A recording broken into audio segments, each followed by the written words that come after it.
Alright, I want people to think I'm doing them dirty. There is a set of bolts off of a 94, okay? They're all the same length. So there's going to be some difference.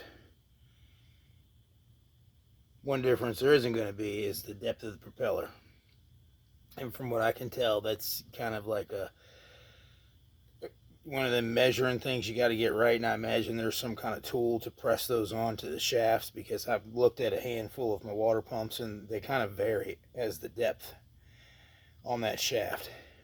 So it's going to kind of be part two of get your water pump right. Still, eBay loses.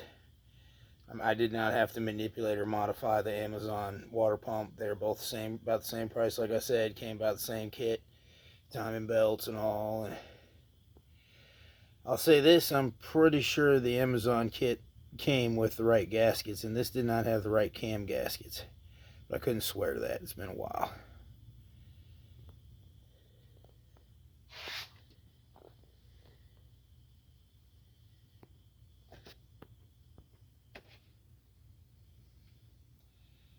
Yep, there it is. Didn't want people to think I'm doing them dirt. We're here doing round two. We're going to throw this 93 Corolla pump in it. It's got just a little over 100,000. I've seen these water pumps go for over 200,000 miles, so chances are this thing will last longer than an aftermarket. And I was debating on whether or not to just go with it in the first place, to be perfectly honest with you, after the 40,000 on the Amazon, but I figured we'd do this little experiment, and experiment completed. Amazon, 40,000 miles. eBay, 0. It was manufactured, it was assembled improperly. And being that impeller has to be pressed on, I really don't feel safe. I don't have the tool. I don't know how that works exactly, how those get pressed on there. And I don't feel real confident that it's not going to come off there, because maybe there's some kind of a glue or something that goes on there with it, like a Loctite or something, and maybe I busted that loose when I put it on there a little farther. I don't know. I don't feel confident.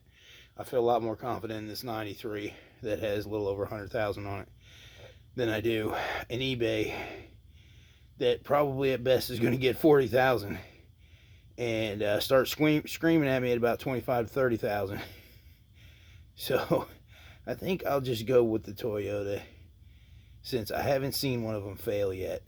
And the one that came off the 94 had 350,000. 550,000 is kilometers. The 549 it was showing on the dash that you'll be seeing in a later video, it's kind of humorous because it actually is 549,000 kilometers, which still is 350,000 miles, or right around there, 300,000 miles. Something like that. It's quite a few miles. And the engine definitely showed it. I mean, part of one of the valves was missing, and there was a fouler on that piston to make up the difference. But yeah, I still have that valve, because I've never seen a valve where part of it was missing. And then all I had to do is seat it with a new valve out of another vehicle, and worked fine. Didn't have any trouble with it. That 94 had lots of punch, maybe a little too punch, a little too much punch.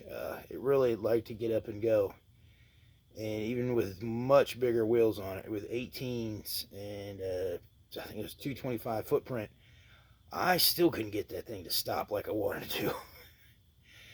I probably needed to do a little bit taller on the tire itself, and I'm hearing that might have helped me out a little bit, but that car was awful light. That's an awful big footprint. I don't know. I'm looking to upgrade to the Celica GT, because I think I'll get more of an even torque when I take off. I can definitely notice the difference between the long and short shaft and the STs. I just chew up tires on that long shaft, on my automatic and on my manual. I was just going through tires. The manual was even worse.